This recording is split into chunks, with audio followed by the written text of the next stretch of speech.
Bien, nous allons prier. Seigneur notre Dieu, c'est une joie de pouvoir nous réunir ensemble ce matin autour, c'est vrai, de ta parole. Seigneur, c'est par elle que nous avons connu Jésus-Christ.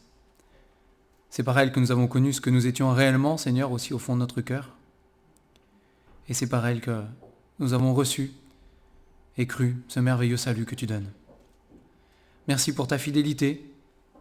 Merci ce matin encore de conduire pour que les enfants puissent recevoir de toi, Seigneur, aussi ta parole, qu'ils puissent, dès leur plus jeune âge, s'attacher à cette parole, qu'ils la considèrent comme précieuse, Seigneur. Nous te bénissons encore et nous te louons. Au nom du Seigneur Jésus. Amen.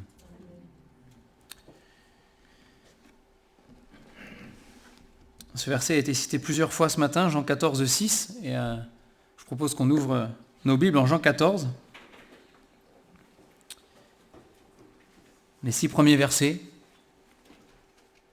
Jean 14, 1 à 6.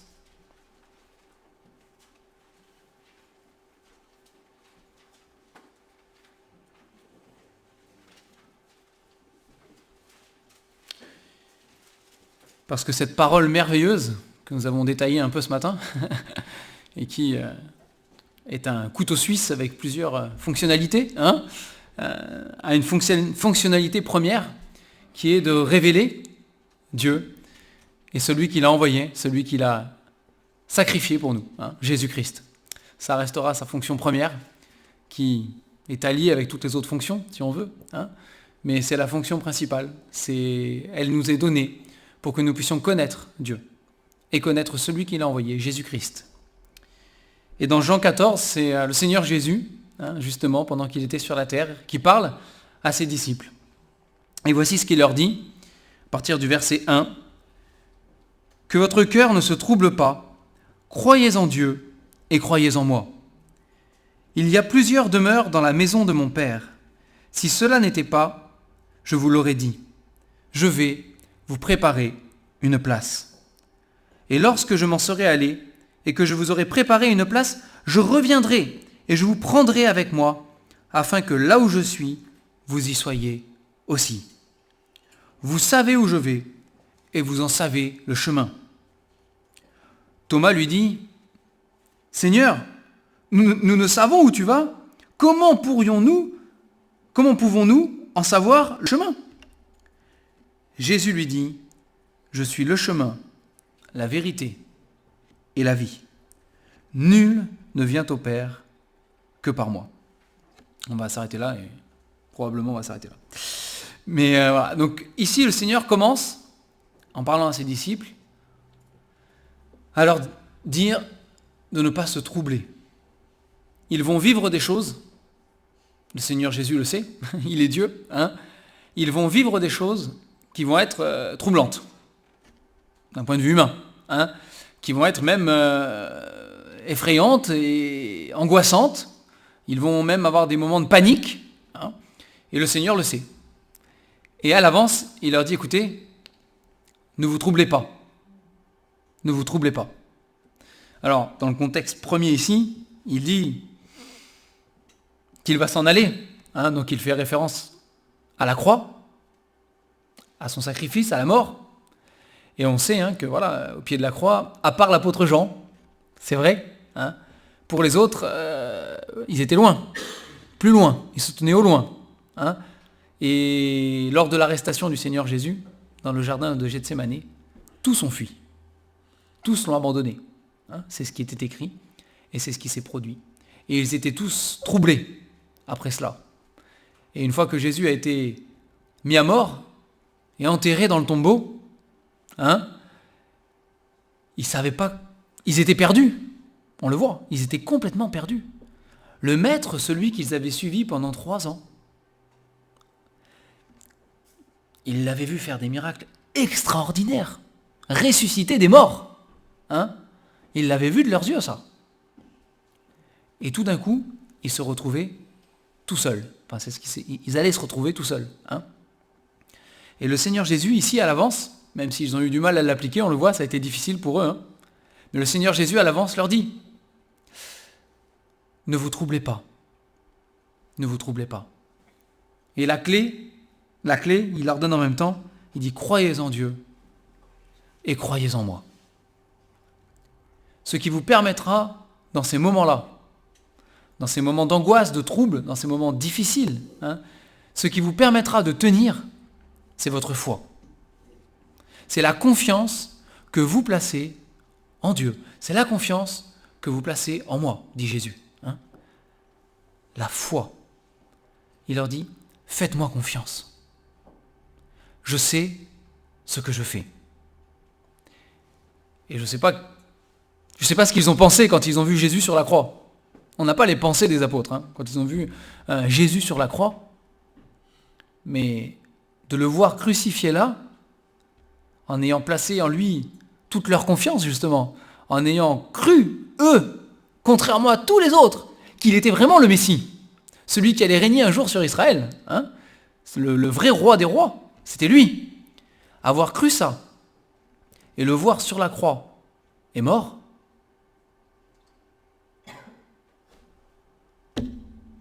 La confiance, on ne sait pas, ça ne nous est pas rapporté, mais difficile. Est-ce qu'à ce moment-là, ils ont pu continuer à faire confiance à Jésus, alors qu'il était mort sur la croix? Difficile, confiance en Dieu. On ne sait pas, parce que ce n'est pas rapporté. Mais Jésus leur dit ici, vous devez me faire confiance, je sais ce que je fais. Même si, à vos yeux, j'apparais comme mort, vous savez, on a tous des moments dans notre vie, même dans notre vie chrétienne, où on a l'impression que Dieu est absent. Il y a des moments comme ça, ça arrive. On se prend des trucs sur la tête des fois, on cumule des choses, ou parfois ce sont d'autres personnes que nous connaissons qui cumulent des choses autour de nous. Et parfois on a l'impression, c'est une impression humaine, mais on a l'impression que il est mort sur la croix, quoi. Et puis il est mort, quoi. Et puis il n'est pas là, quoi. Et à ce moment-là, Dieu dit, ne vous troublez pas. Je sais ce que je fais. Faites-moi confiance. Et les apôtres, 3 jours après, ils ont compris. Alors, ils n'ont peut-être pas tout compris, parce qu'on ne comprend pas tout. Mais ils ont compris qu'ils pouvaient faire confiance à Jésus. Parce qu'ils l'ont vu mort sur la croix, ils se sont dit, je ne sais pas trop ce qu'il est en train de faire là, mais 3 jours après, ils l'ont vu vivant. Il était avec eux. Il a mangé avec eux. Il a discuté avec eux. Il les a touchés. C'est ce qu'il est dit. Ils ont pu le toucher. Ils ont partagé un repas. Il leur a encore parlé. Il a enseigné des choses. Ils l'ont vu. Il était vivant. Il était vivant. Et aujourd'hui, on ne le voit pas avec nos yeux humains, mais avec les yeux de notre cœur et les yeux de notre foi, nous savons que le Seigneur Jésus est toujours vivant. Et en chaque circonstance de nos vies, il est là. Même si parfois on n'a pas l'impression, même si parfois on a l'impression qu'il est absent, on peut lui faire confiance. Il sait ce qu'il fait. Toujours. Et il y a toujours un moment où on le verra vivant. N'ai-je pas dit que si tu crois, tu verras la gloire de Dieu ? Et la réponse était oui, le jour de la résurrection. Non. Maintenant. Et Jésus a ressuscité Lazare à ce moment-là. Et la gloire de Dieu était visible à ce moment-là. Et même si dans nos vies, il y a des moments où on est troublé, nous devons garder à l'esprit qu'il y a, alors c'est peut-être pas 3 jours, parfois c'est plus long que ça, parfois c'est plus court, je ne sais pas, mais il y a un moment où la gloire de Dieu se manifeste. Parce que nous faisons confiance à Dieu. Nous croyons que Dieu maîtrise les temps, les événements, les circonstances, et qu'il sait parfaitement ce qu'il fait. Parfaitement. Et Jésus ici leur dit, croyez en Dieu, croyez en moi, ne vous troublez pas, et je vais vous expliquer ce que je suis en train de faire. Et il leur dit au verset 2, il y a plusieurs demeures dans la maison de mon Père, si je n'étais pas, je vous l'aurais dit, je vais vous préparer une place. Il leur dit, faites-moi confiance, je sais ce que je fais, et ce que je suis en train de faire, c'est que je suis en train de vous préparer une place. Une place dans la maison, alors les maisons, il y a question de plusieurs demeures ici, on va généraliser dans la présence de Dieu. Je suis en train de vous préparer, c'est mon plan, c'est mon projet, C'est ça que je suis en train d'accomplir. Je vais vous préparer une place auprès de Dieu, auprès du Père, pour l'éternité. Alors peut-être que vous n'allez pas comprendre ce qui se passe. Peut-être que vous n'allez pas comprendre comment je vais faire. Effectivement, quand il était mort sur la croix, ils se sont dit, bah là, pour préparer une place, on ne comprend pas. Peut-être. Peut-être que vous ne comprenez pas ce qui se passe. Mais la vérité, elle ne change pas. Je suis en train de préparer cette place pour vous. Et au verset 3, c'est là que Thomas, bon c'est verset 4, mais déjà il commence à... Lorsque je m'en serai allé, alors là déjà, ils ont commencé à se sentir mal, je pense. Jésus qui commence à leur dire, je vais m'en aller. Ah non, bouge pas, reste avec nous. Je sais pas, moi, je sais pas comment ils ont réagi. On n'a pas toutes les réactions, on a quelques réactions là. Moi je sais que là déjà, je pense que j'aurais coupé le Seigneur en disant, non. Et Pierre il disait, non, moi je vais aller avec toi. Tu restes là, ça arrivera pas. Tu vas, hop. Mais il leur dit, voilà, quand je serai allé, que vous aurai préparé une place, je reviendrai. Ça va quand même, il revient. Et je vous prendrai avec moi, afin que là où je suis, vous y soyez aussi. Il leur dit, voilà, vous n'allez pas tout comprendre, mais vous ne troublez pas, faites-moi confiance. Vous pouvez me faire confiance parce qu'en plus, je vous révèle. Je vous révèle ce qui se passe. Je vous révèle ce que je suis en train de faire. Je vous prépare une place. Tout ce que je fais, toutes mes actions sont dans ce but. Je suis en train de préparer pour vous une place merveilleuse au ciel, dans la présence de Dieu. Et quand ce sera prêt, quand ce sera le moment, le temps de Dieu, je reviendrai. Je reviendrai, je vous prendrai et je vous emmènerai avec moi. Et vous serez avec moi pour l'éternité. Pour de vrai. Dans sa présence. Il dit c'est ça.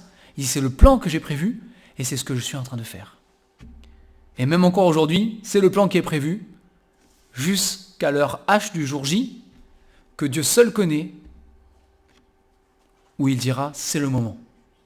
Et ce moment-là, le Seigneur Jésus reviendra chercher tous ceux qui lui appartiennent. Et au verset 4, le Seigneur leur dit, vous savez où je vais ? Il vient de le dire. Bon, ils n'ont pas compris, mais il venait de le dire. Vous savez où je vais et vous en savez le chemin. Il venait de le dire aussi plus ou moins, croyez en Dieu, croyez en moi, c'est la foi. Mais c'était pas évident pour eux. Il faut se mettre à leur place aussi. Nous, on a toute la révélation de toute la parole. On a quand même un éclairage supplémentaire. Ils étaient dans le feu de l'action, là, ils recevaient les choses et c'était un peu moins évident quand même. C'était un peu moins évident. Et Thomas, il dit, mais Seigneur, on ne sait pas où tu vas. Il a dit, je vais m'en aller. Il est resté bloqué sur, je vais m'en aller. C'est forcément. Il dit, tu nous as pas dit vraiment où t'allais, on n'a pas compris quoi. On ne sait pas où tu vas, comment tu veux qu'on connaisse le chemin ? Peut-être que Thomas s'attendait à ce que Jésus parte tout seul, et puis après, plus tard, il devait le suivre par le même chemin, mais au premier virage, il a disparu, ils ne savent pas où il va. Mais Seigneur, on ne connaît pas tout ça. Et Jésus lui dit, donc ce verset 6, Jésus lui dit, je suis le chemin, la vérité et la vie. Nul ne vient au Père que par moi. Et Jésus est en train de leur dire, à Thomas, mais il leur parle à tous là, et il nous parle à nous aussi, il est en train de leur expliquer, par l'œuvre que je vais accomplir, par ce que je vais faire. Et donc il y a la croix, la résurrection, tout ce qui est autour de tout ça. Il dit voilà, parce que je vais accomplir, je vais faire en sorte que vous puissiez vous retrouver un jour avec Dieu, pour toujours. Je vais vous réconcilier avec le Père, malgré ce que vous êtes. Si on regarde un petit peu dans les évangiles, on voit que les apôtres n'étaient pas des gens parfaits. Ils étaient comme nous. Parfois, ils discutaient entre eux de savoir qui était le plus grand, qui était le meilleur, lequel aurait le droit de s'asseoir le plus près de Jésus après. Des fois, ils voulaient... il y avait des gens qui les contrariaient, il fallait les foudroyer sur place, que le feu descende du ciel et les consume. Ce sont les mêmes que nous. Ils sont les mêmes. Mais Dieu dit, Jésus leur dit, je vais vous réconcilier avec Dieu. Et dit, il n'y a pas une route qui existe, il n'y en a pas une, il n'y en a pas deux, il n'y en a pas 36 même, hein. Il n'y a pas des routes physiques, humaines, qui existent, qu'on peut emprunter pour atteindre Dieu. C'est impossible. Vous savez, c'est ce qu'ont essayé de faire toutes les religions humaines. C'est ça l'idée. Hein. Toutes les religions des hommes ont essayé de construire des routes pour mener jusqu'à Dieu. Et la plupart de ces religions, voire la quasi-totalité de ces religions, se basent sur les œuvres. Hein, c'est-à-dire sur ce que je peux accomplir avec mes mains, avec mon corps, pour mériter quelque chose, ou pour compenser le mal que je fais. Hein, donc voilà, j'essaye de faire du bien, ou j'essaye de respecter des credos, des piliers, des traditions. Hein, j'essaye de respecter des choses comme ça, en espérant, parce qu'il n'y a jamais une certitude absolue dans ces religions-là, hein, mais en espérant qu'à la fin, ça comptera. Peut-être. Si je tombe sur le bon jour devant Dieu, peut-être qu'on ne sait jamais. Voilà. C'est un peu l'idée. Hein, mais peut-être que. Et donc, les religions des hommes ont inventé des chemins pour conduire à Dieu. Ils pensent que ça peut conduire à Dieu. Hein. Mais Jésus, il dit ici, il n'y a qu'un seul chemin. Il n'y en a qu'un seul. Il n'est pas dans une religion. Il n'est pas dans des œuvres humaines. Il n'est pas dans des traditions. Il n'est pas dans des rites. Hein. Il est juste en Jésus-Christ. Il dit, je suis moi, ce qu'il dit ici, je suis le chemin, la vérité et la vie. Hein. Il n'y en a qu'un seul. C'est moi. Tous les autres, ce sont des faux. C'est ce que dit la parole de Dieu. Et c'est ce qu'elle affirme. Du début à la fin. Déjà dans l'Ancien Testament, Dieu le proclamait. Il n'y a pas d'autre Dieu que moi. Je suis le seul Dieu juste et qui sauve. Il le proclamait. Ils étaient entourés d'idoles, le peuple d'Israël. Entourés d'idoles partout. Tous les peuples autour. Vous imaginez même pas le nombre d'idoles qu'ils pouvaient avoir. C'est inimaginable. Inimaginable. Et au milieu de toutes ces idoles, de toutes ces statues qu'ils avaient, de tous ces esprits de la nature, de tous ces trucs qu'ils avaient autour, partout, hein, Dieu leur dit, il n'y a pas d'autre Dieu que moi. Pas d'autre Dieu qui sauve. Il est le seul sauveur. Et la parole de Dieu proclame qu'il y a un seul médiateur, n'est-ce pas, entre Dieu et les hommes, et que c'est Jésus-Christ, qu'il n'y a pas d'autre nom qui ait été donné parmi les hommes par lequel nous devions être sauvés, si ce n'est celui de Jésus-Christ. C'est le seul sauveur. On doit s'en rappeler, c'est important. Il dit ici, nul ne vient au Père que par moi. La seule manière d'être sauvé, la seule manière de rejoindre Dieu pour l'éternité, d'être réconcilié avec lui, c'est Jésus-Christ. Parce que sur cette croix, quand il est mort, il a payé pour vous, il a payé pour moi. Il a payé pour nos péchés passés, nos péchés présents et nos péchés futurs, pour les péchés de toute notre vie. Il a payé, une fois pour toutes. L'Épître aux Hébreux nous le précise à plusieurs reprises, c'est important, il a payé une fois pour toutes le prix de notre condamnation, le prix de nos péchés. Il a pris la colère de Dieu sur lui. Sur cette croix, il a été frappé. Pour que moi, pour que vous, pour que nous puissions avoir la vie éternelle, être pardonnés de nos péchés.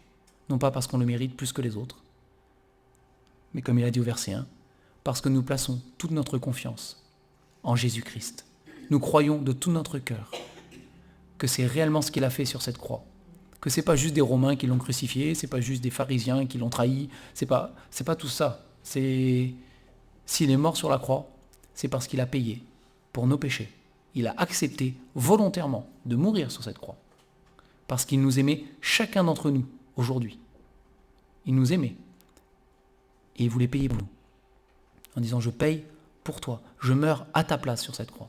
Pour que tu aies la vie éternelle. Pour que tu sois sauvé. Si tu places ta foi en moi.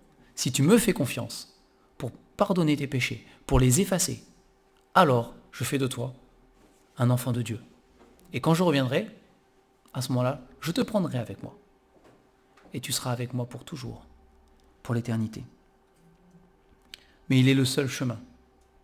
Hein? On a vu ce matin que la parole de Dieu était une lampe sur notre chemin. Hein? C'est une lumière sur notre sentier.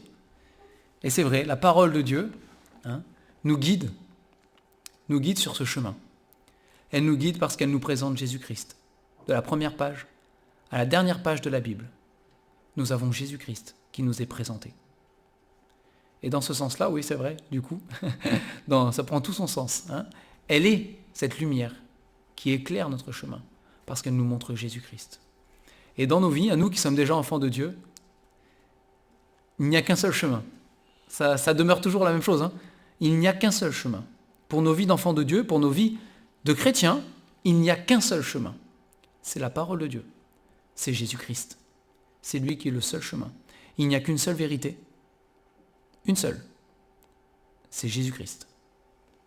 Il n'y a qu'une seule vie que nous devrions vivre. C'est celle de Jésus-Christ. Ce n'est pas la nôtre. Ce n'est pas la mienne. Ce n'est pas celle d'un homme. Ce n'est pas celle d'une église ou d'une religion ou d'une idée. C'est la vie que je dois vivre. Il n'y en a qu'une seule. C'est celle de Jésus-Christ. Et c'est tout un programme, certes, mais on peut compter sur la présence de l'Esprit qui est en nous pour faire vivre cette vie. Mais il est quand même pour nous, enfants de Dieu, il restera toujours le seul chemin. Le monde continuera à nous proposer d'autres chemins. Alors nous sommes sauvés. Pour notre salut, nous le savons. Mais pour plein d'autres choses de notre vie, le monde continuera à nous proposer d'autres chemins. Il y en a plein. Il y aura plein de carrefours. Il y aura même des ronds-points avec je ne sais pas combien de directions à l'intérieur. Il y aura. Mais que nous puissions garder, nous, qui connaissons le Seigneur Jésus, déjà, que nous puissions garder à l'esprit que le seul chemin qui est vrai, le seul chemin qui donne la vie, et qui procure la vie de Jésus, c'est Jésus-Christ lui-même. C'est de le suivre en toutes choses. C'est de marcher dans ses pas. Et pour ça, nous devons ouvrir nos Bibles.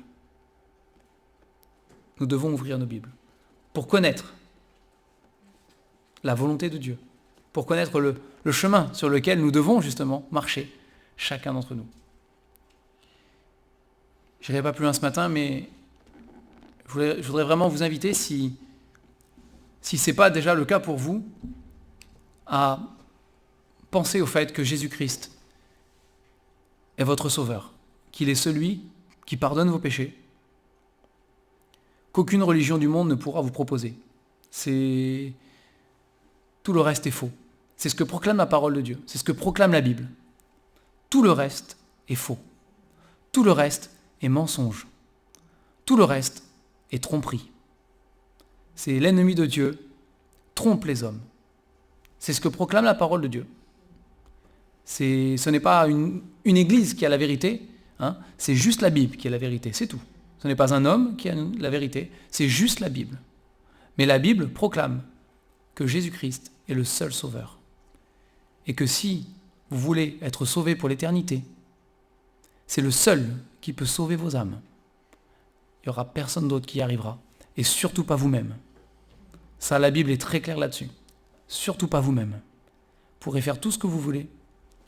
Les péchés que vous avez commis vous condamneront pour l'éternité. C'est ce que proclame la Bible aussi. Mais Jésus-Christ est le seul sauveur. Et aujourd'hui, si vous entendez encore ce message, c'est que Dieu, dans sa patience et dans sa grâce, et dans son amour pour chacun d'entre vous, veut encore vous offrir l'opportunité de se tourner vers lui si ce n'est pas déjà fait.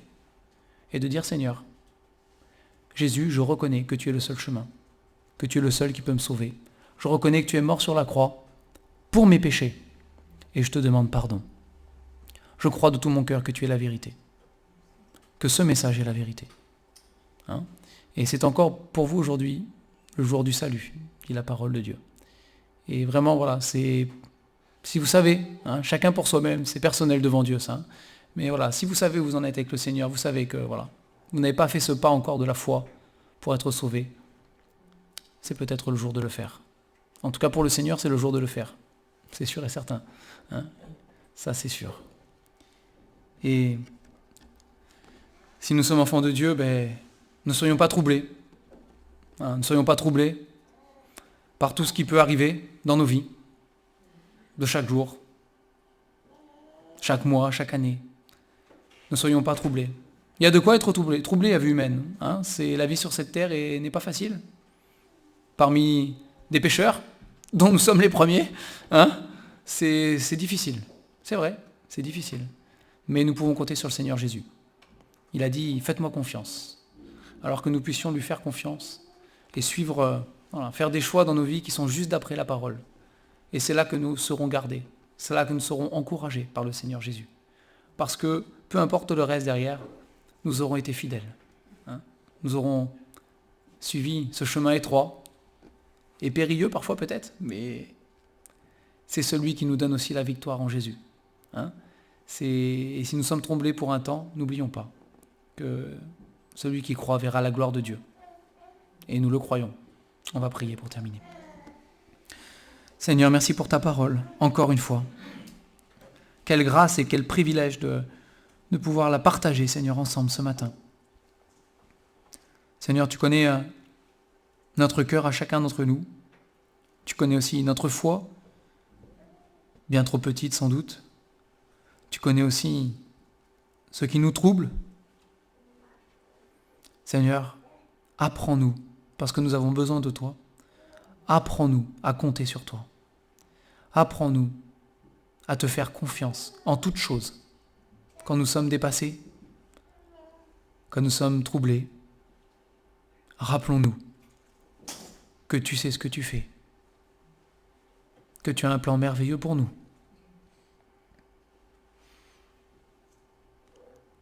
Apprends-nous à te faire confiance, Seigneur. Et merci, parce que par l'Esprit qui vit en nous, déjà nous voyons la gloire de Dieu. Sois loué encore ce matin, sois béni, sois adoré, sois élevé, Seigneur, parce que tu nous as tellement aimés que tu as donné ta vie pour nous. Que jamais, jamais, Seigneur, nous n'oublions ce que tu as fait pour nous et à quel point tu nous aimes, à quel point tu es plein de grâce. Au nom du Seigneur Jésus. Amen.